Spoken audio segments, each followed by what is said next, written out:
more of a nice introduction than I've ever received. And I'm hoping that you will come soon and talk to my wife as well, because I could use the help, and you would be a good spokesman. It is true, I've been extraordinarily busy last few weeks, but I am so grateful to Asan Institute for our relationship between East-West Center and Asan.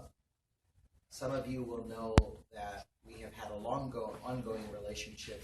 Shoyu is the recent Asan Institute intern, but we've had several. All of them have been just superb. And I believe truly that they have also benefited from the chance to work with others and to work on our projects.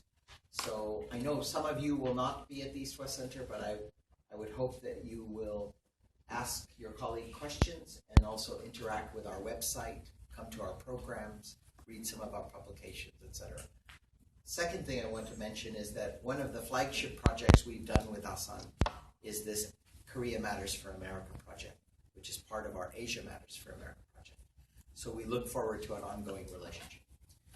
Look, I have just come from meetings, so that's why I was a couple of minutes late. I apologize, because I wear two hats. One is, as Shoyu said, the director of the East-West Center in Washington, but I am also a senior advisor at the Center for Naval Analysis. And I've just come from a meeting there. And I just want to say that what I'm going to say is totally my private views, and so I can be very honest and flippant and straightforward with you. Eileen instructions to me were to speak for about 20 minutes and then open it up for questions and discussions, etc. So my topic is U.S.-Asia relations. I understand Frank Januzzi spoke to you about China and maybe something about U.S.-China relations. I want to sort of speak maybe more broadly about the U.S. engagement with Asia. And I'll probably say a couple things about the U.S.-Korea relationship as well. Many of you will have heard of this rebalance or long pivot to Asia, right? You've heard about this pivot to Asia or rebalance. I was just going to time myself. Hang on a second, because otherwise I'll blab. Let me just get my... just use my watch. I use my iPhone to time me. Okay, so let me just talk in very general terms and sort of say a few key things to hopefully provoke you into arguing with me and questioning me, because this is what the benefit of this exchange could be. President Obama in 2009 through 2011, when he came to office, talked about putting more emphasis on Asia. It was called the pivot. Now it's called the rebalance. Basic issue is more military forces, more economic attention, more diplomatic support, etc. Fine. My view on this is that's great. That's wonderful. It's necessary for the United States and our relations with the region and with the world. But frankly, my view is that the United States has been pivoting towards the Asia-Pacific for 150 years. Think about it. Our country started out with 13 colonies on the East Coast. There was no United States. There was no West Coast. There was no California. I'm from Seattle on the West Coast. There was no Washington State. California only became a state in 1850. So for what I say to people from Asia is the pivot as a government policy is very important, and we will talk about it. But if you think about it in historical terms, the U.S. has been turning from East Coast, where we are today, towards Asia over the last 150 plus years. Moving across the continent, acquiring a West Coast, acquiring territories in the ocean, the small islands of the Pacific, acquiring Honolulu, fighting a war with Spain that led to the acquisition of the Philippines and Guam. So my point is, American interests, American people, American economics, American trade, and American military might has been steadily moving from East to Asia for these 2 centuries. And now, with Asia's rise, China's rise, Korea's rise, people always say China's rise, people never say Korea's rise. It's very interesting to me as an observer, as an analyst. one of the striking stories is the last 2 decades of Korean growth. Korea has gone from economic development to one of the largest 20 countries in the world. Are there problems? Sure, we all have problems. But it's a remarkable story. Japan, which has slowed down considerably in economic growth, is still, just by a fraction, the 3rd largest economy. India is beginning to grow. Indonesia is growing. Vietnam is emerging. So we're talking about very large countries for the first time in history rising together. This makes Asia naturally more important, not only to the United States, but Asia is more important to the countries that live there. They don't have to look only to Europe or the United States. And it makes it more important to the whole world. So that's one point. The second point I want to say generally about the pivot and rebalance is that most of the relations between the U.S. and Asia on everyday basis is in the private sector. It's not in the government sector. Of course, we have official development assistance, like Korea does. We have military relations. We have diplomatic relations. We have embassies. Of course that's important. Please do not misunderstand. But day to day, the relations between the U.S. and Asia are done in trade, in investment, in exchanges of students, in sister city relationships, in business groups such as you, right? If you take the value of all of the economic relations and civil society relations between the U.S. and Asia, they are far more than the value of the government programs. This is not to say government isn't important. It's simply to say how important the other elements of our relations are. That's all I want to say about the pivot. I'm happy to answer questions, but essentially, I don't really have anything more interesting to say about it. There's only 2 things to say. We've been at this game for a long time. It's going to be more important in the future as Asia continues to grow. And the government policy is critical, but it's not the only dimension of policy. That the other elements of our relations are important too. Okay? So that's the pivot. Let me talk about some problems and issues. There are essentially 6 lines in the U.S. pivot, right? There's 6 policy lines that I want to talk to you about. First is alliances. So we have had alliances with 5 countries that are, quote, treaty partners. Japan, Korea, Australia, Thailand, and the Republic of the Philippines. All of these alliances date from the 1940s, right? Korean War, defeat of Japan in 1945, the Tanit-Ruska Agreement of 1954 with Thailand, the independence of the Philippines and the post-war settlement with the Philippines, and the ANZUS Treaty with Australia, New Zealand, and the United States. But these alliances were built for a very different time.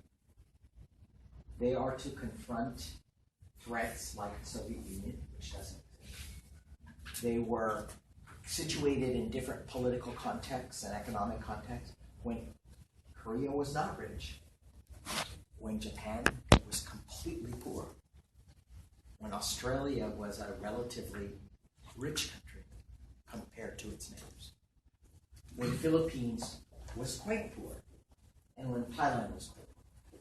All of this has changed.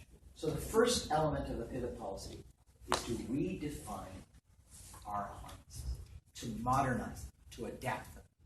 Now, I will tell you that the Korea one is perhaps the most traditional in its scope because of North Korea, because there is a shared element of interest in the issue. We can talk about that. The second line of the pivot is emerging partnerships.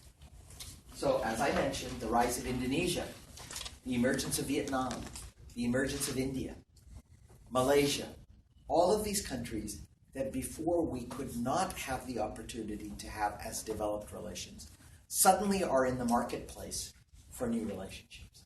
For a variety of reasons, economic reasons, technological reasons, changes in identity and ideology, but also because of the rise of China. So all of these factors are creating opportunities to build relationships. Remember, we had a very bloody war with Vietnam that ended in 1975. For 20 years, we had almost no relations with Vietnam. Today, we're talking about selling Vietnam lethal equipment, lethal military. This is a huge change. For someone as old as I am, I couldn't have imagined that we would be talking about selling military equipment to Vietnam. 10 years ago, I first did a book on U.S.-India relations in 1992. 20-some-odd years later, I could not imagine that the United States is selling $12 billion worth of military equipment. So things change. There are phases in issues. Some core things stay the same, but some change. Emerging partnerships, the second line of the pivot, is very important. Third, regional multilateral institutions. 10 years ago, 12 years ago, there were almost no regional institutions in Asia. You all know about NATO and the European Union, right? But there was nothing in Asia. There was APEC in the early 1990s. There was ASEAN Regional Forum, or ARF, right? About 22 years old, I forget the exact date. But there was no East Asia Summit. There was no ASEAN Defense Ministers meeting. There was no legally incorporated ASEAN with the ASEAN countries. So in other words, another big change apart from the rise of individual countries is an increasing regional institutionalization of Asia-Pacific relations. Some institutions are affected, some are not. We can talk about which ones. But these institutions are new. And in fact, unlike NATO and Europe, the most significant thing you can take away is the United States joined most of these institutions later, after they were formed. With NATO and EU and others, we were there at the beginning because of the post-war settlement. But with these institutions, we joined EAS, I think, in year 6 or year 7 of its existence. This is a very big change for us. We're what I like to describe as docking onto an existing institution. So that's very significant for our policy. And we had a lot of internal discussion about doing it. The fourth element of the pivot is economic relations. And you all know about the Trans-Pacific Partnership. You all know about the Korea-U.S. Free Trade Agreement. These elements of trade relationships, investment relationships, are part of the pivot, and a very important part, for 2 reasons. How to understand this? One reason is, aside from regional institutions, Asia is beginning to integrate economically. You all know what that means, right? Economic integration. So what that means is these production and supply chains and these relationship of Asian markets are getting closer and closer. Most Asian trade used to be with Europe and the United States. It's still a significant end destination.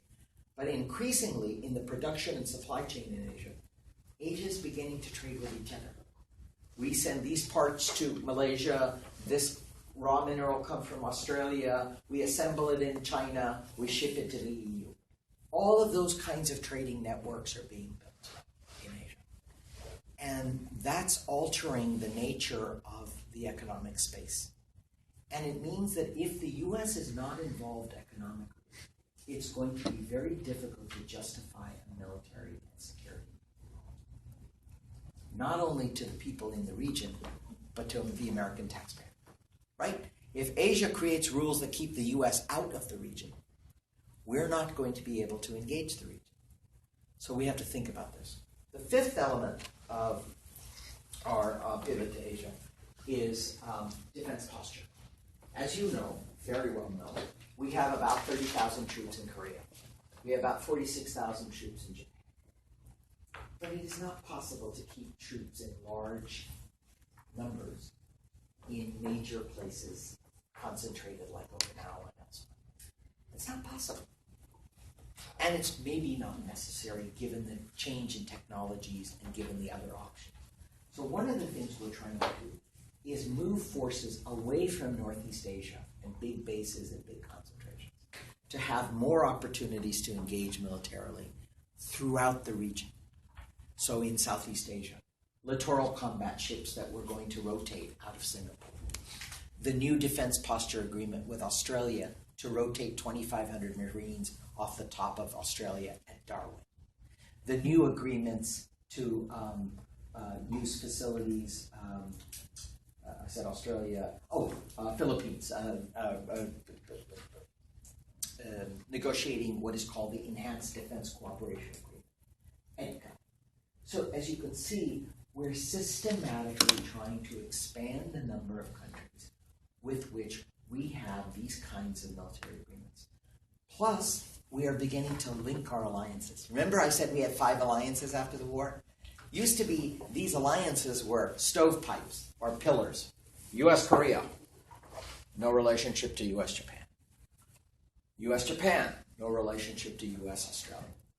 U.S.-Philippines, no relationship to Thailand. These alliances are beginning to become networked, not only with other allies, but also with other partners. So I'll give you a concrete example of this. There have been some differences you may be aware of between Japan and Korea, but that has not prevented the Korean military from participating in a particular exercise on humanitarian assistance and disaster relief with American and Japanese forces. So these kinds of adjustments are possible as we're beginning to think about reposturing our forces and changing the alliance structure. The final thing is human rights and democracy. Now, every Asian audience I speak to, and as Chair Wu said, that I'm often in Asia talking to Asian friends, governments, think tanks, students, universities, etc. One of the big issues that we always get is, why do you pay so much attention to human rights? It's because that's what our people, our citizens, our voters in a democracy demand. They do care about these issues. Is it sometimes inconsistent? Yes, it is. Is it sometimes imperfect? Yes, it is. But the idea that American citizens and American political representatives will not care about democracy and human rights is unlikely to change. So that's the 6th element. So you have 3 comments of the pivot. You have the basic elements of the policy. Let me end with telling you what I think are the biggest challenges we face. Okay? The things that make it interesting to me to work on Asia.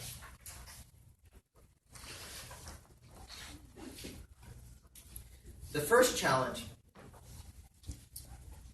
is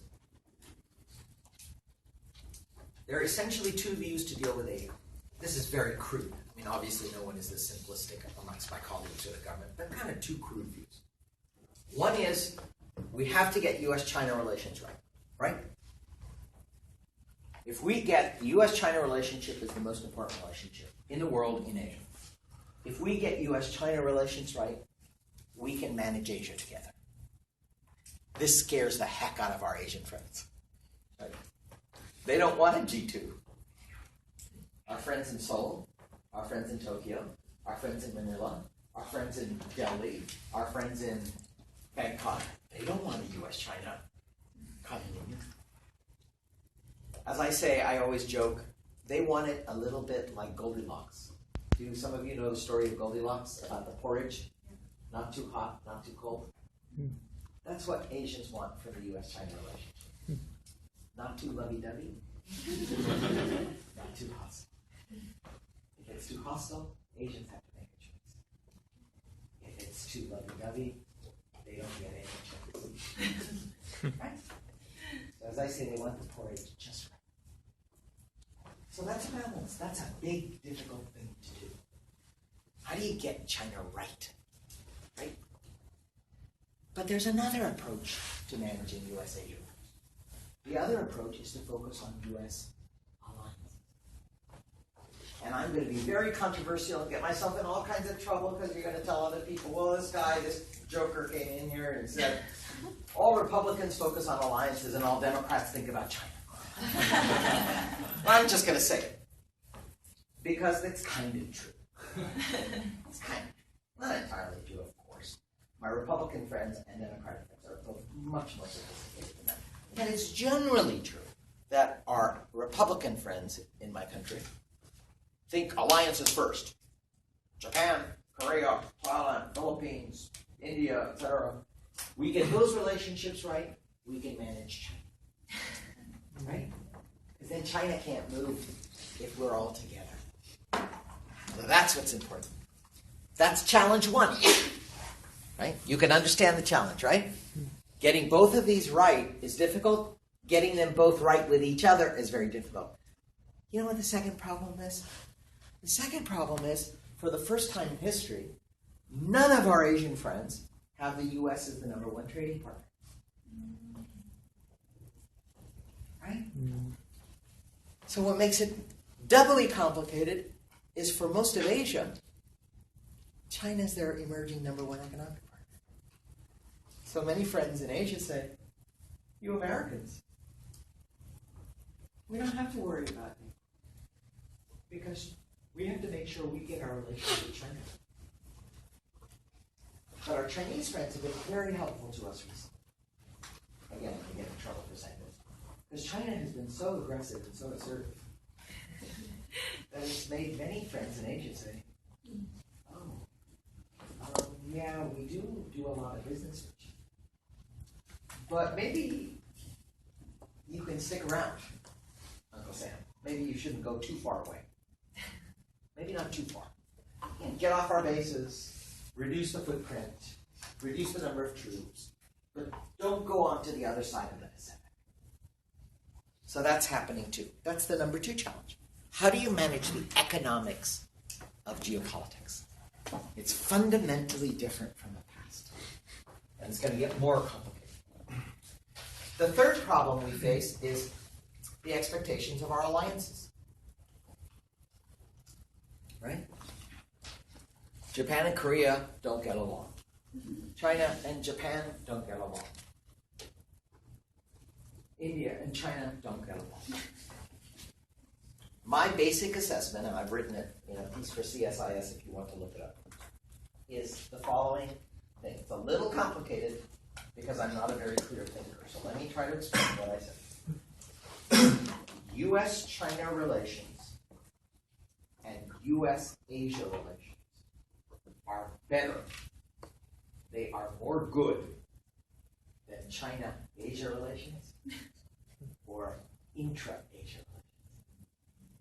So our relations with China are manageable.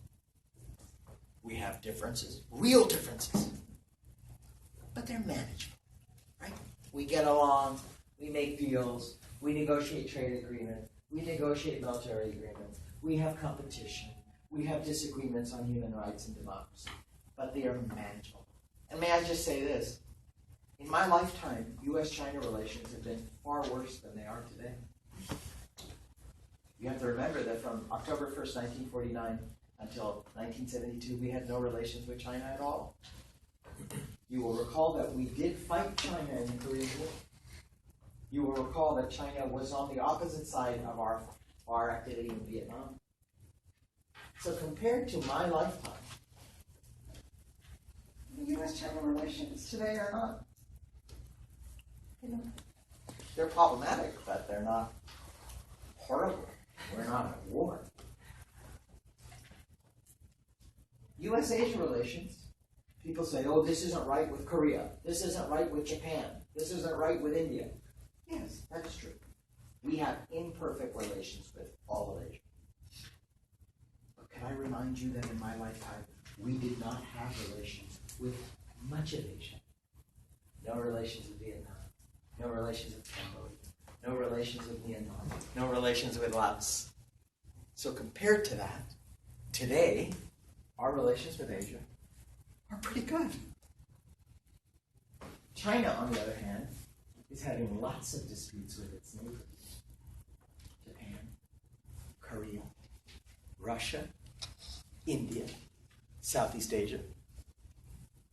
And within Asia, there are lots of disputes too. So that's why I use that assessment. So that's the second thing, is how to manage those expectations. Third, maritime disputes I'm not going to talk about. A third difficulty for us is everyone says the U.S. isn't doing enough, is doing too much, is doing the right thing, is doing the wrong thing. Fine.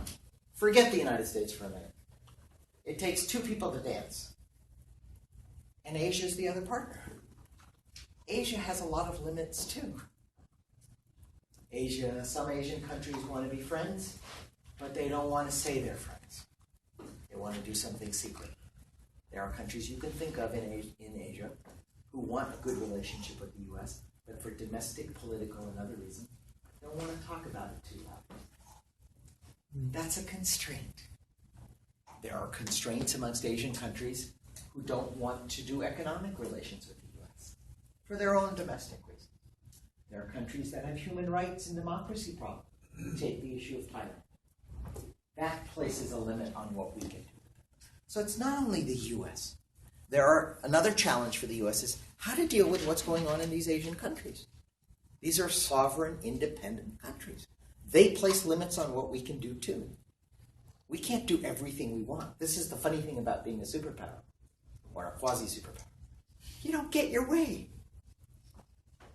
Russia does something in Ukraine doesn't mean you can fix it. ISIL does something in Syria doesn't mean you can fix it. China does something in South China Sea doesn't mean you can fix it. Korea and Japan have argument doesn't mean you can fix it. So we also have to operate within an environment which requires us to be very quiet and finesse things. Right? It's not always, we want this will happen. Though many friends in Asia always say that. Why didn't you do this? Because we couldn't. They're like, no, you must not have wanted to do it. Okay, final point. What's positive? I always end on an up note. Look, the U.S. is engaged with every country in Asia except North Korea for the first time in our history. And even with North Korea, I assure you, we are discussing and talking. That's remarkable. That's a remarkable change. 2, the United States still remains a huge economic actor. In fact, if you look at the post-2008 global financial crisis, the United States is now the engine of world growth again. 4 years ago, people said the U.S. is over. We're finished. We're done. We've got lots of problems. Education problems, infrastructure problems, environmental problems, political problems. But the U.S. economy is still massive. Right? The state of California's economy is the size of Japan. Remember, it's the 6th or 5th largest economy, depending upon the year. That's a big economy. And that's one state. So we are still a very important economic player to all of Asia. Forget for the moment all the rules and stuff we set. Final factor. Sorry, 2 other factors. High demand signal. As I said, many in Asia still want us to be present. They still want us to have a role. That's a very positive thing from my perspective as an American. We are not forcing ourselves on Asia. Asian countries are saying, be there. Sometimes they say, be there, but be over the horizon. A very good Indonesian friend of mine, Indonesian official, said to me the other day, he said, we like your power. We understand your power. We want to feel your power. We just don't want to see your power. Stay away. Stay far outside. Come in when we need you. So that's a kind of positive thing. There's bipartisan support. There's lots of political differences in the U.S., but frankly on Asia, there's not big differences. There's not big differences. I said Republicans and Democrats jokingly say China first or alliances first, but that's not a big difference. That's very crude. There's no fundamental differences on what we should do in Asia, or that Asia is important. There may be differences on sanctions or Myanmar. There's some differences on Myanmar, to be sure, but it's not a big political difference. And finally, there is a great contest in Asia going on. It is my analytical belief that there is a great contest. The contest is about power. The contest is about order. You've all studied order, meaning rules, norms, values. There's a contest about it. It's debated. There's a contest. There's Chinese values. There's Japanese values. There's Korean values. There's Indonesian values. There's a contest. And there's a contest about stories, about narratives. Actually, I'm very interested in stories and narratives because I think policy is fine, but some of the big disputes, questions like when China says Asia for Asians, that's a contest over story. Asia is not for America. Asia is not for the West. Asia is for Asians. Now that troubles me because I think that's very faulty logic in an interdependent, globalized world. To talk about regions being for one region or another just strikes me as quite silly and quite bad analysis, not to mention very unhelpful to U.S. policy. So this contest is going on, and it's going to get more difficult in the years ahead. Asia is right now, when you guys are all going to be leaders in Korea and elsewhere, you are witnessing some fundamental underlying shifts of the tectonic scale. So I really urge you to think about your role, to think about what's happening, think about how you can make your contributions, whether it's in business, academia, government, law, creative arts, media, because I think you're really at the cusp of a very, us old fogies are beginning to, sort of drift off into the sunset. But you guys are going to be the people making kinds of the decisions that shape this environment. And I'm going to be very blunt with you. I said I'd end on a positive note, and I just lied. I think I'll end on a negative note. I think Asian stuff is going to get very tricky, very difficult, very soon. And I worry about that a lot. U.S. role, China's role, Korea's role, Japan's role, India's role, things are going to get difficult. And so I encourage you to learn as much as you can to take back, and I hope you'll provide solutions. Thanks very much.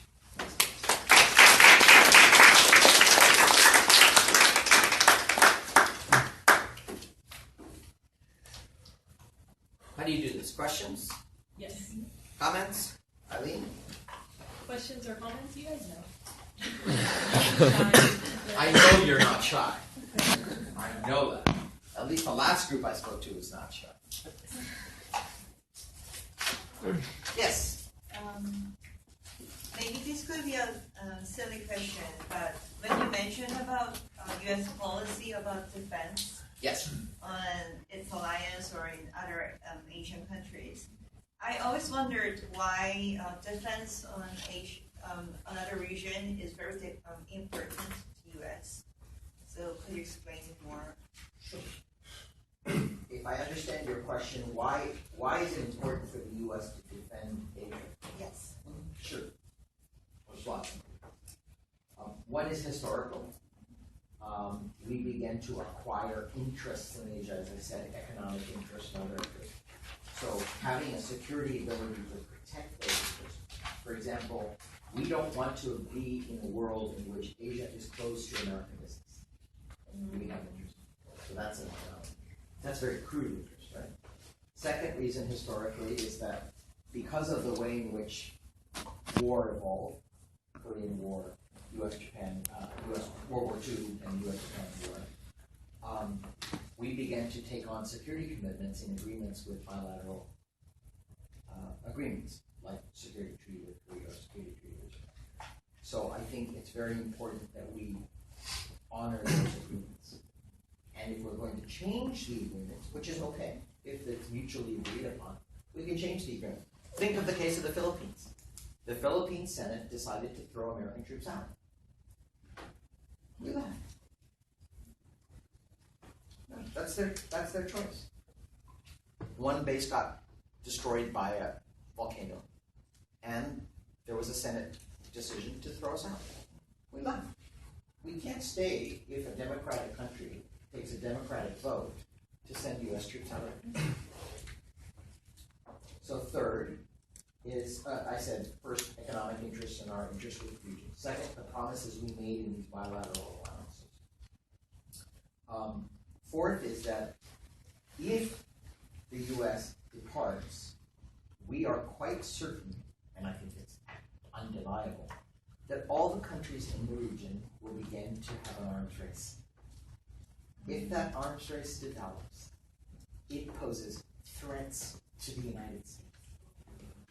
So right now, there is only one nuclear weapon state, well, two nuclear weapon states in the Asia. If we leave, and all of the countries that were previously under the American security umbrella do not have the umbrella and decide to build their own missiles, their own nuclear weapons, their own large armies, that's not only a threat to each other. Some Asians say, well, why do you worry about that? It's no threat to you. Actually, it is a threat to us.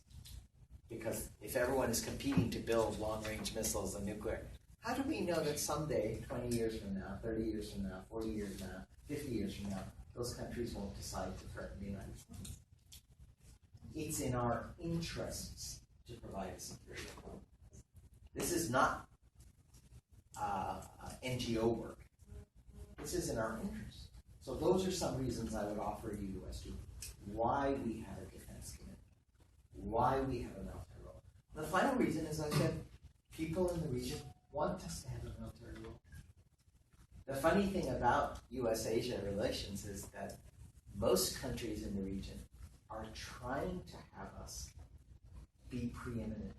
In fact, do you know what scares people in Asia more than the Americans being over-dominant, overbearing, too pushy? Is America being gone. If they have a choice, they would prefer an America that's engaged rather than not. So that's why Australia is doing the defense posture. That's why we're rewriting our regulations with Korea on military. That's why we're creating a new U.S.-Japan defense framework. This is why India-U.S. relations have improved. This is why Singapore built a naval facility called Changi to take U.S. aircraft carriers. Because if the U.S. leaves, if the U.S. becomes too weak, they have to make choices and decisions and take actions that are even more difficult than dealing with a pushy, overbearing, complicated U.S.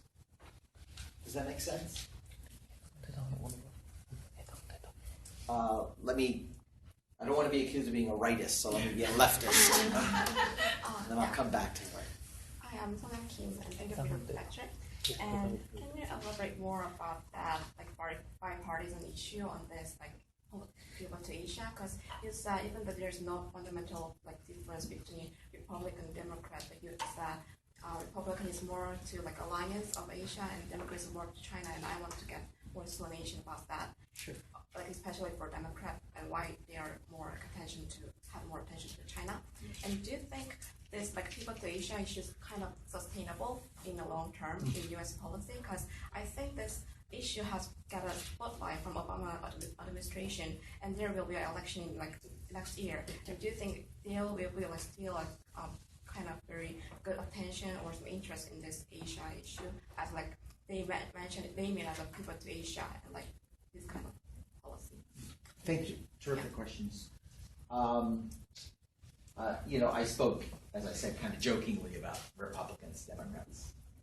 The reason why I say that Republicans prefer alliances first is because that's what they've written in their platforms. So if you look at the arguments, for example, of Mike Green and others, Alliance for Democracies. And most of our alliances, till recently, in Thailand's case, are democracies. Korea, Japan, Australia, Thailand until recently, and the Philippines. So one is values. Second is Republicans and conservatives in general don't like China. I'm not suggesting Democrats are soft on China. What I'm suggesting is their view is we have to get the Chinese problem right. It's a different approach. It's, yes, we have differences with China, but the way to deal with those differences is not to focus on the alliances, but to focus on Chinese problems. It's a matter of emphasis. So the other thing is, I notice in Asia, most Asians prefer Republicans. Why? Socially conservative, military oriented, more defense related, and more focus on values. So it's a slight difference. But as you can see, it's a democratic administration that is focused on Asia. Not that we weren't focused before, but has made this big push towards rebalancing, which leads to your second question. My view about sustainability goes back to my historical point. We have been historically engaged with Asia in phases, ups and downs, for 150 years. We may not call it the pivot under the next president. I don't know who that will be under President Clinton, under President Hillary Clinton. But I did say who the next president will be. I have no idea. President Jeb Bush. In case you report me for partisanship. Because our interests are there. As I said, this is not high mathematics. Every governor in every state wants relations to be good in Asia and no war in Asia because they depend upon Asia for benefits. Right? As this Asia Matters for America shows, right? Every U.S. state has trade with Asia. If you're in my state, Washington State, you can't sell civilian aircraft if there's war all over Asia and planes are being shot down. If Asia is at war, you can't sell Microsoft products or Apple's. If you're in Iowa, you can't send pork or soybeans. It's not that complicated. At some level, it's not that complicated. It's very hard to have interest and good things coming to your citizens and your population of your state or district if Asia is troubled, if there's war, if the U.S., if it's insecure, right? So students like you will not come if there's war on the peninsula or if there's destruction. It won't happen. So there's actually, quite apart from high strategy and high politics and diplomacy and military stuff, there's just interest. American politicians go to Asia. Where I was just in Georgia with Korea Economic Institute. Why? Because that's where Korea is building Hyundai and Kia plants. Why? Because Koreans are the third largest number of foreign students from Asia in the United States. How is that important? Because they provide income to schools, universities, and localities where they go to school. They're important for various programs like science and engineering and computers and other schools. So this is, when you get right down to it, there are some core interests, quite apart from the high interests. And the issue is to understand the relationship between these two. Otherwise, you could just focus on diplomacy and strategy. And when you go out into the rest of the country beyond Washington, you know what people ask me?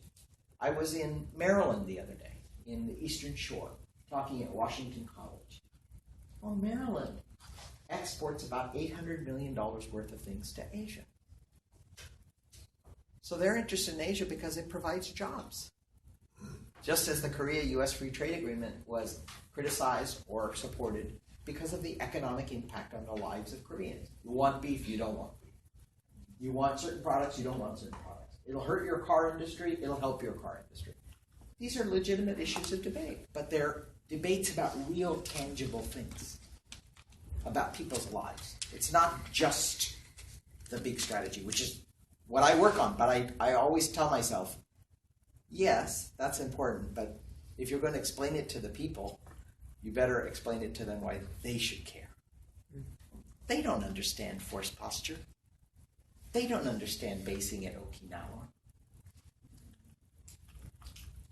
They want to know what happens in their communities and their lives because of our relations with Asia. The president has to defend it by saying, this is why we're doing this.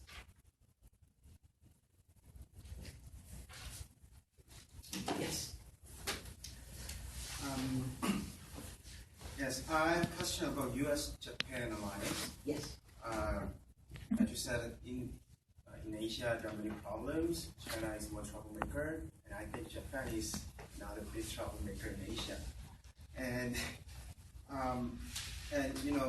the Japan's Abe's cabinet already changed their interpretation on peace constitution, and this, I think this is the next move to the normal state, and I think many neighbor countries, especially for Korea and Japan and China,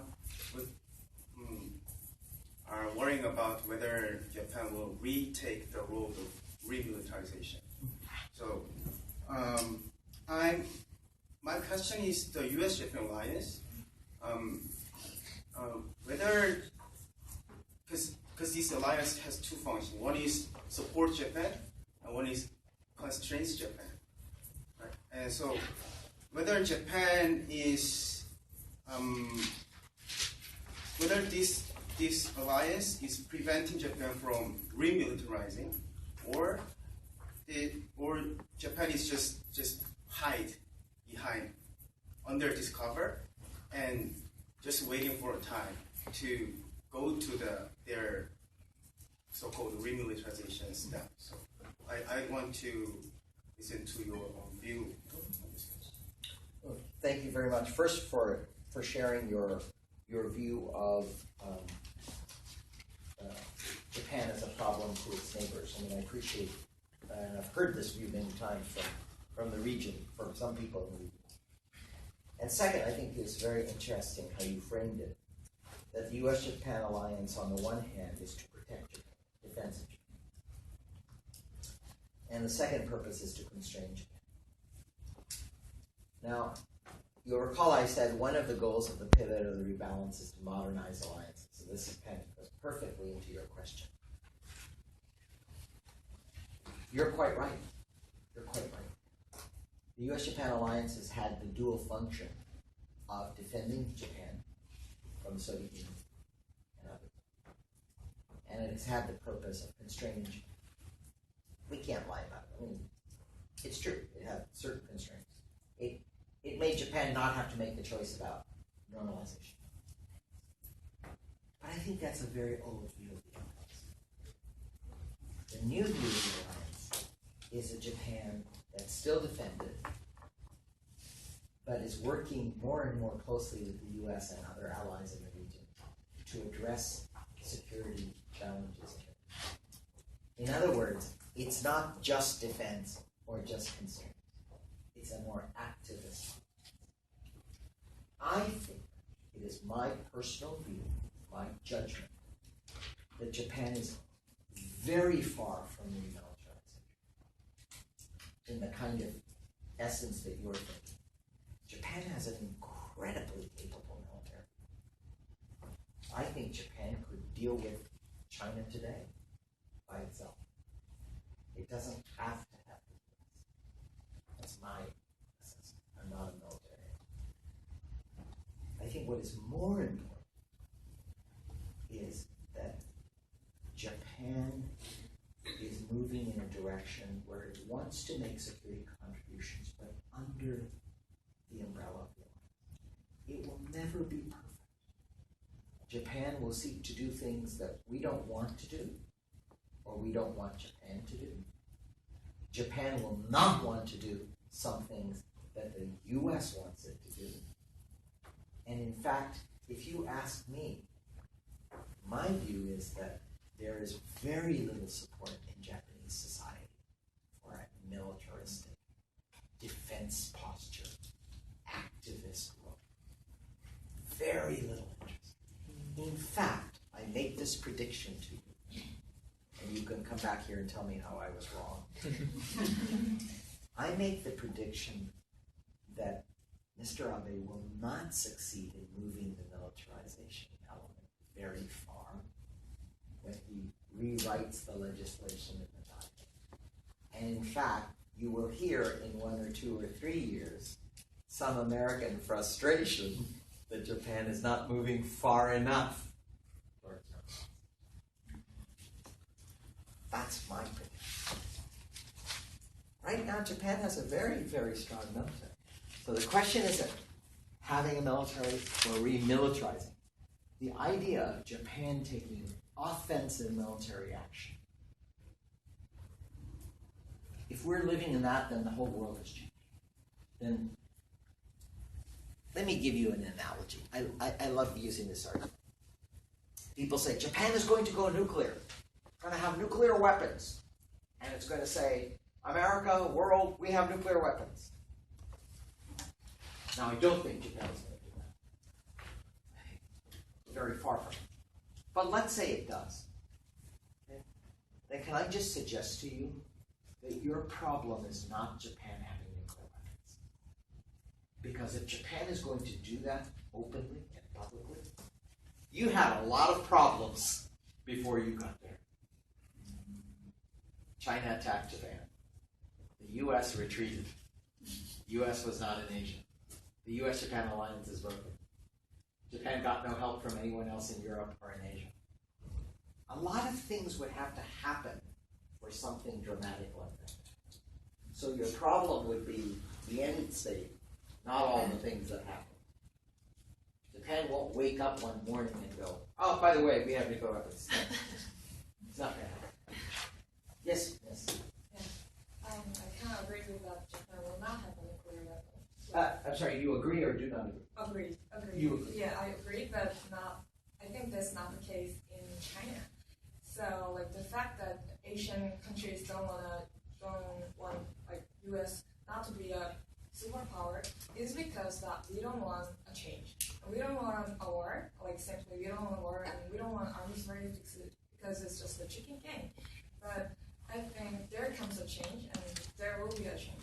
So the most important fact right now, I think, is definitely China.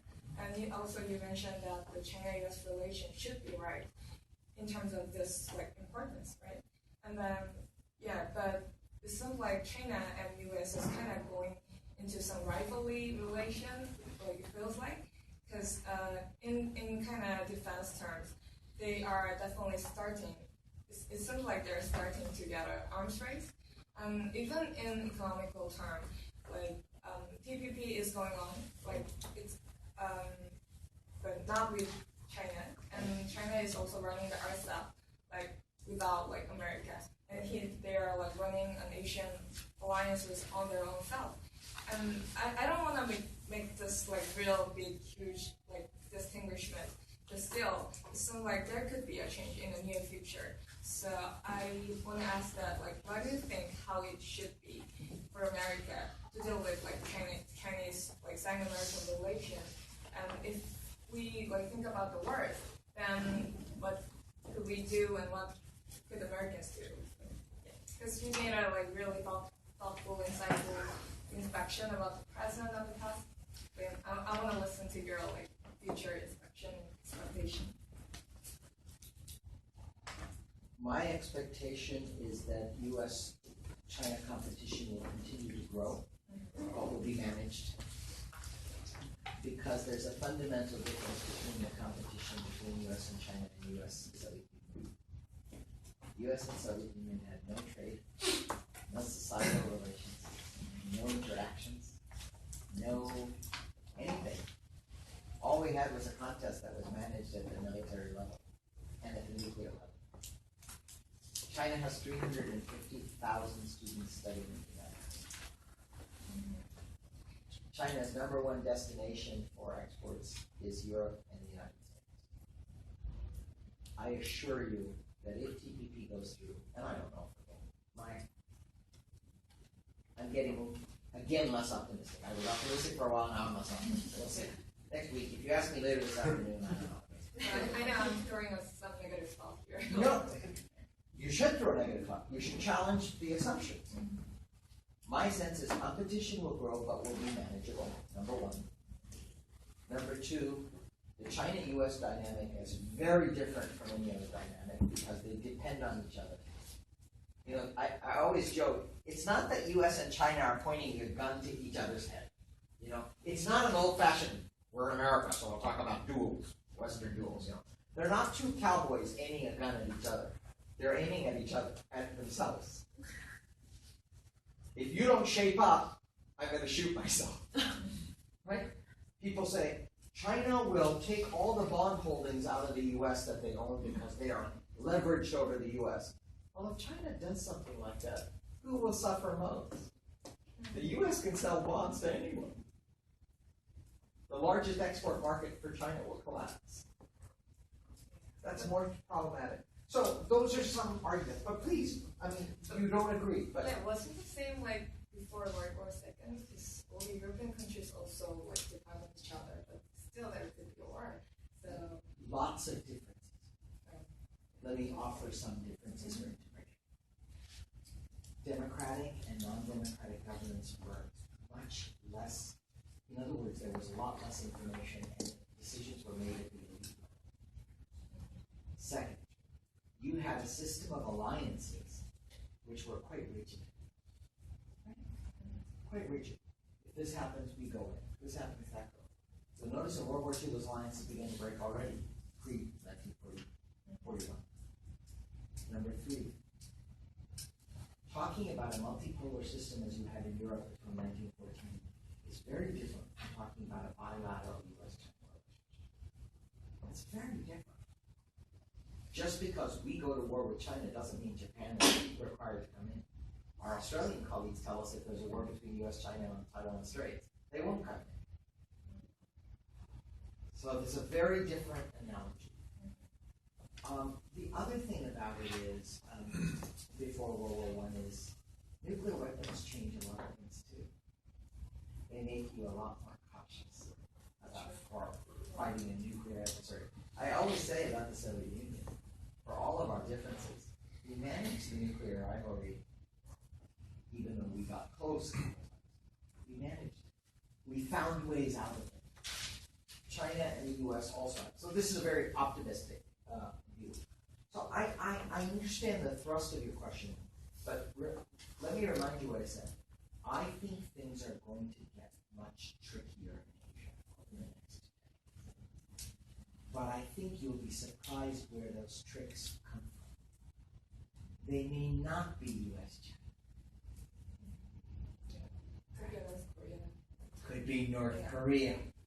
It could be Taiwan. It could be Japan and China. It could be India and China. It could be South China Sea. Now, China is implicated in all of these, but it's not the only. So what I'm suggesting is to say that U.S.-China is getting more competitive is not contradictory to saying that it's also managing. Yes, we will have competition. Yes, we will have differences. But we had the same with the Soviet Union in far less positive circumstances.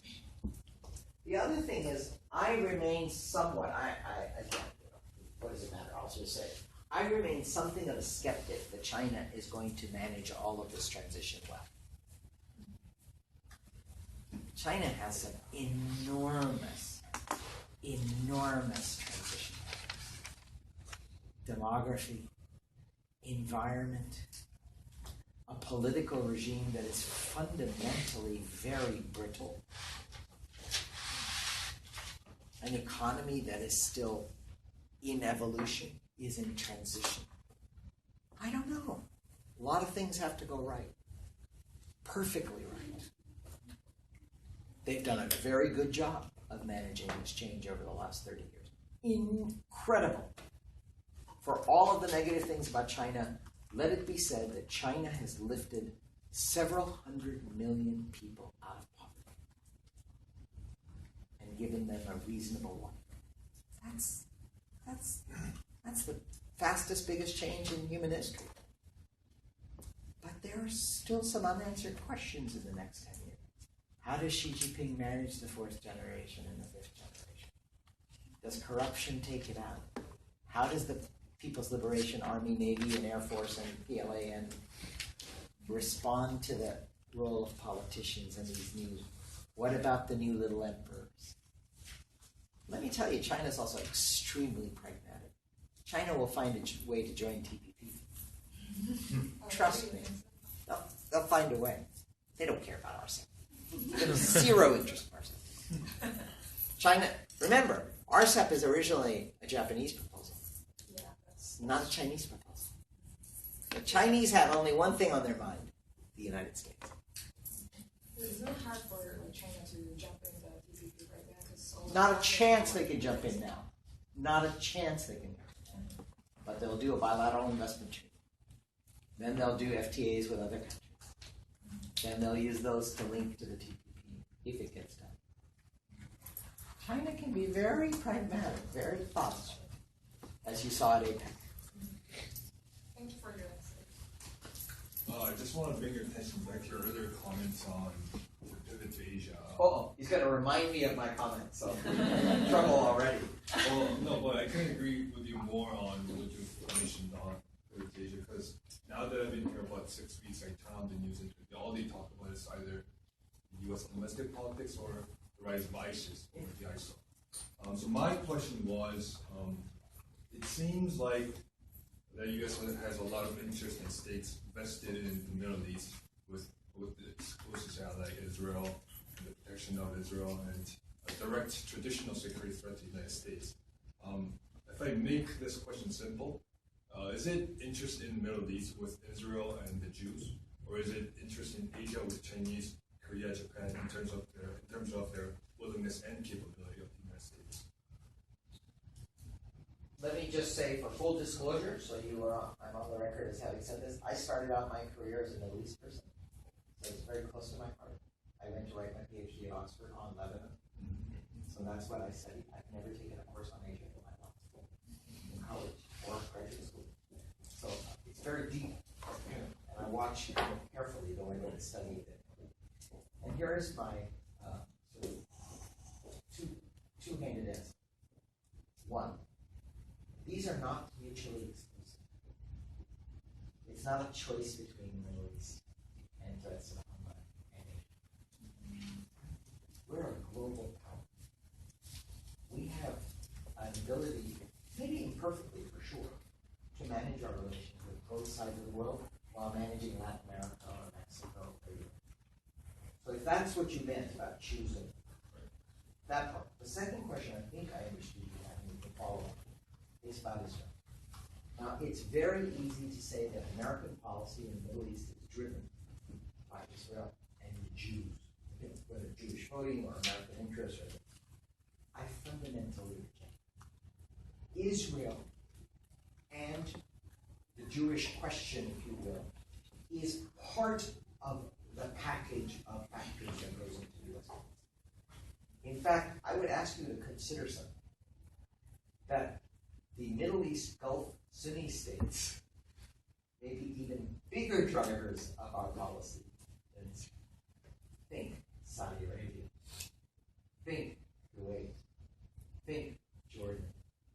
And the Hashemite Kingdom of Jordan. In other words, please don't forget that many of the interests relating to Iran are shared between whom? Israel and the Sunni Arab states.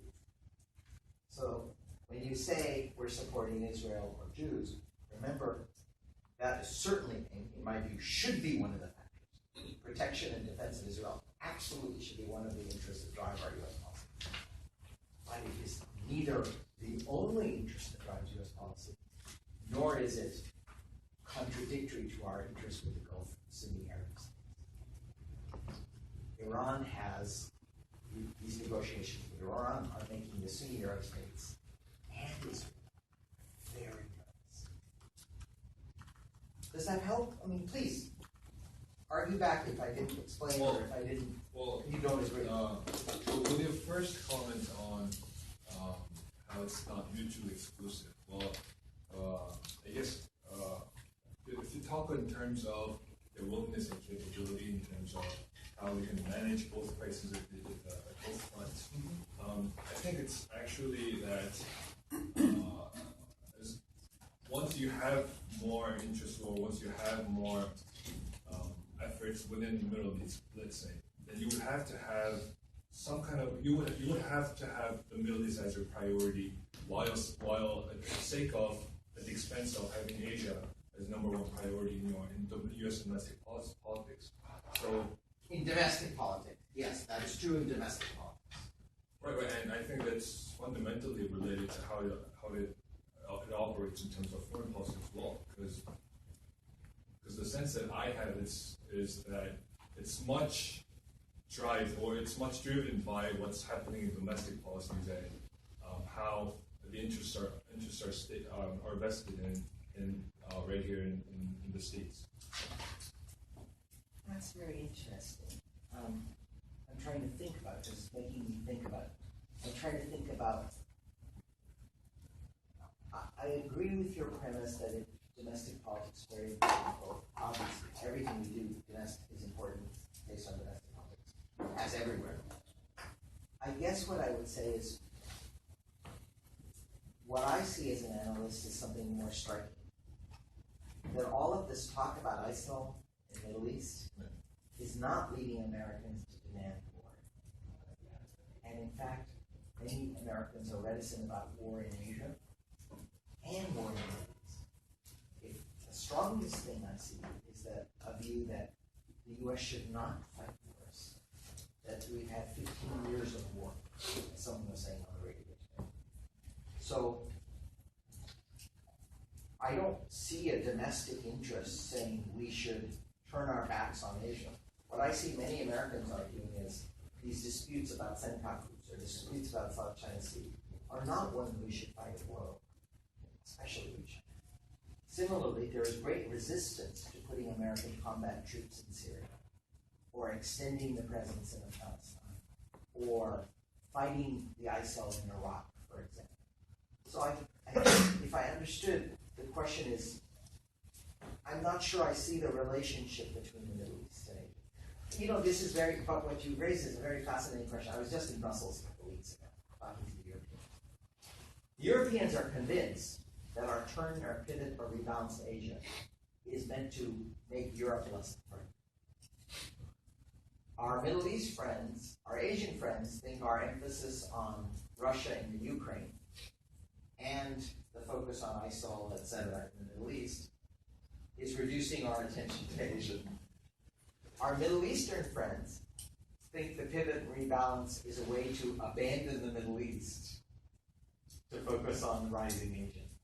So, from the perspective of others, we're always privileging something else, right? Right. But if you look at the direct interests that are at stake, I guess it's more on Middle East and Asia, because you have conflict in Ukraine, but I guess in terms of how you have Israel in the Middle East and how you have a lot of interest, economic interest in Asia. And I also agree that it was sort of rhetorical and strategic in that they mentioned pivot to Asia while having a lot of interest vested in the Middle East. So my question was basically, I didn't have an argument, or I didn't know which was true, but I wanted to know what your views were on what they mean when they say pivot to Asia. Do they mean they're actually pivoting to Asia, or do they mean in a rhetorical and strategic,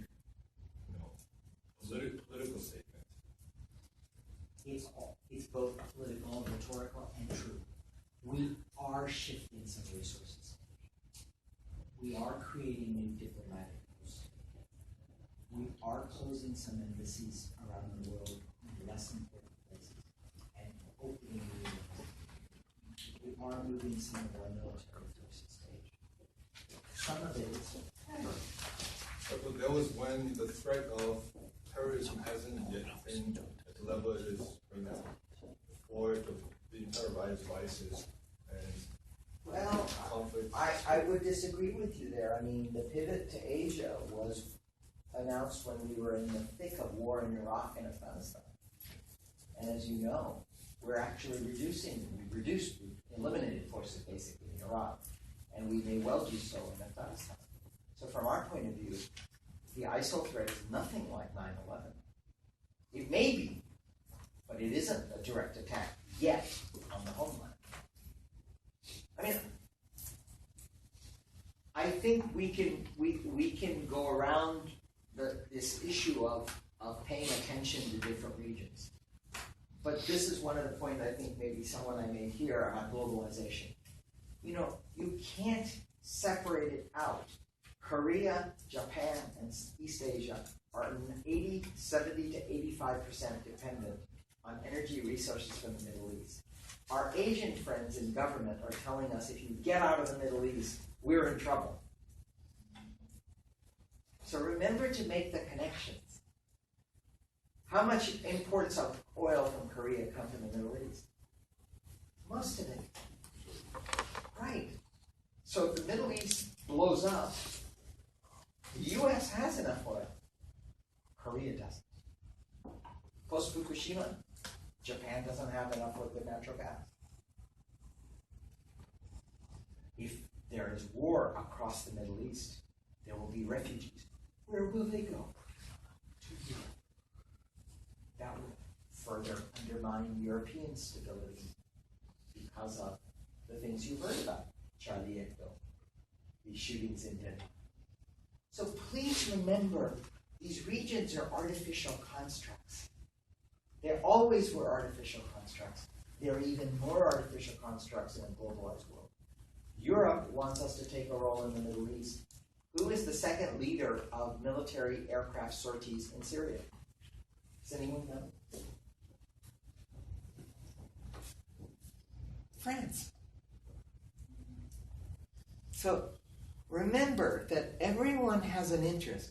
Who helped us in our Middle East wars in Afghanistan and Iraq? Korea. Southeast Asian countries. Australia. New Zealand spent... We broke our alliance with New Zealand. Broke our alliance with New Zealand over the issue of nuclear weapons on our ships. New Zealand Special Forces were on the ground in Afghanistan. So please remember, things are happening publicly and things are happening privately. And our Asian friends tell us, please get the Middle East right. Asia's okay. For all of the difficulties on East China Sea, South China Sea, Dokdo, Takashima, Senkaku Dayu, all of the different South China Sea, not one person has died. Not one person has died. Thousands have died in Syria, Iraq, Afghanistan.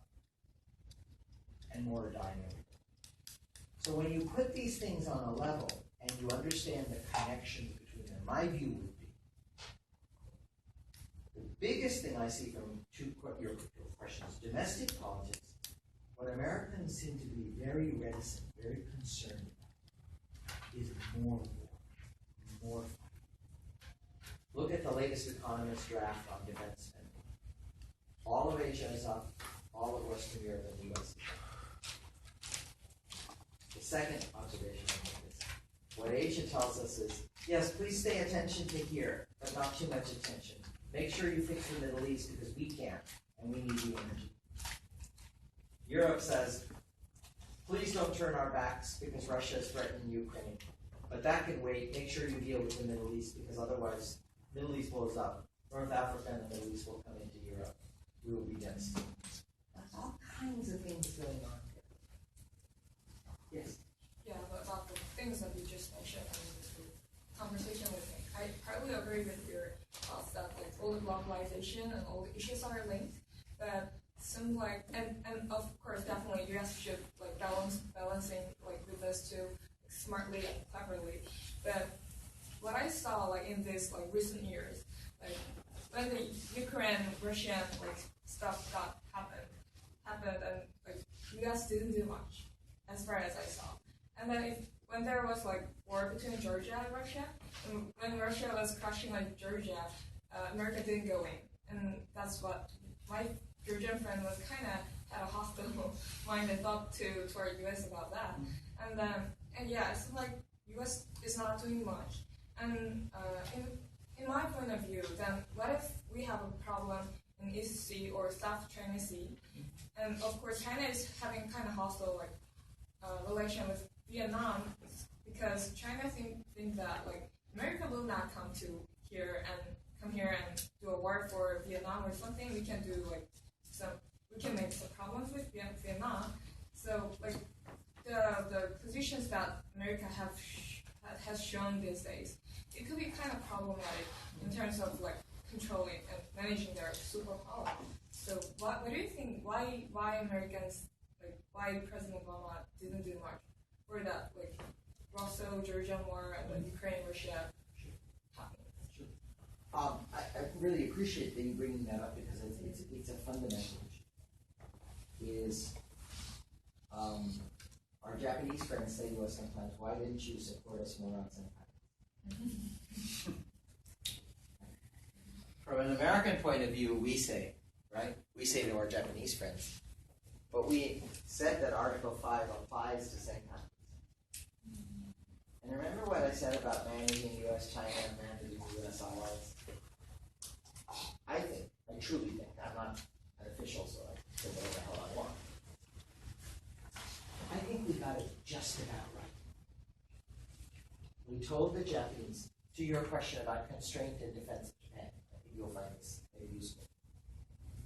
We said to Japan, we said to Tokyo, Article 5 applies even though we don't take a disposition on the territorial sovereignty. Right? No position on sovereignty, but it's administratively controlled by Japan, so Article 5 of the U.S.-Japan alliance applies to the Senkakus. Now, what did that do? It brought defense of Japan, but you used another word. It defends and constrains Japan. By invoking Article 5, we also were signaling to the Japanese, please don't push it. You don't have to push it. It gave them enough confidence that we would come, but not provoke them into doing something further. To the Chinese, invoking Article 5 made them furious because they said, you say you don't take territorial sovereignty, but you invoke the alliance. Now, can I just repeat to you something to never forget? State foreign policy is not about consistency or logic or even morality. State foreign policy is about interests. And those have to be very carefully calculated at each decision point. And those policy that we have on Senkakus may change if the conditions change. Why didn't we go into Ukraine? Well, one thing to ask yourself is a question. Always ask yourself not the detailed question, but the fundamental question. The fundamental question is Ukraine and the reassertion of Russia in Crimea the basis for a new U.S.-Russia war? And war in Europe. You could make the case it should be. There are plenty of people who do. Second, why should the U.S. fight a war in Europe for a territory it has no historical connection with, no economic interest in, no territorial rules in, when none of the European countries will fight either?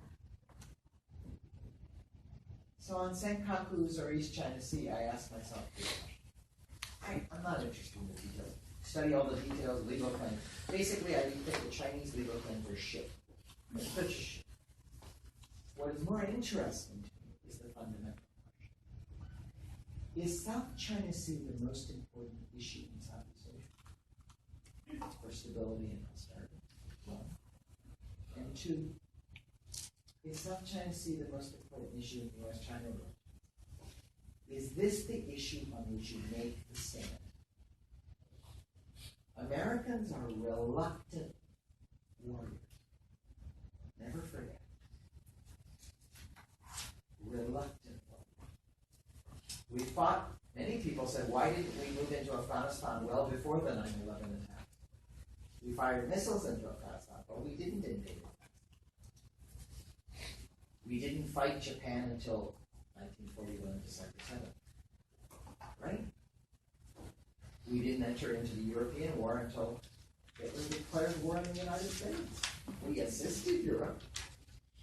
So please don't think we're going to get into wars for Georgia, or Crimea, or Ukraine, or Senkaku, or Johnson Reef, or something, unless it's very much American national security. We don't have to be logical, and we don't have to be consistent. We have to make decisions at the national level to serve America. Now, part of American interest is making sure our allies feel safe. How do you do that? That's the art of making foreign policy. Right? That's the art. That's what my answer would be to my Japanese friends or to, and it's not entirely convincing to others. The question is, if Germany's not going to fight Russia and France is not going to fight Russia, and no ASEAN state wants to fight China for their island or reef, the U.S. should send boys and girls to fight for Johnson Reef, Scarborough Shoal. Is this the right way? Is this the right way to deter China? China's behavior is irresponsible. The question is this how you address the behavior? That's the question. So I think it would be good to now break for lunch. Oh, great. So let's give another round of applause.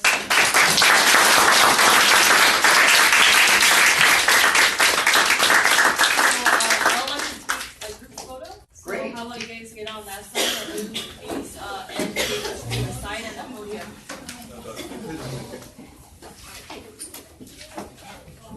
Good, you made me work so hard. Now I can eat.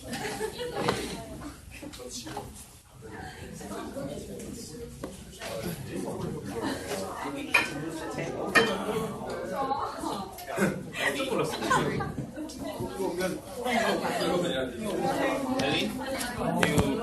to move the table?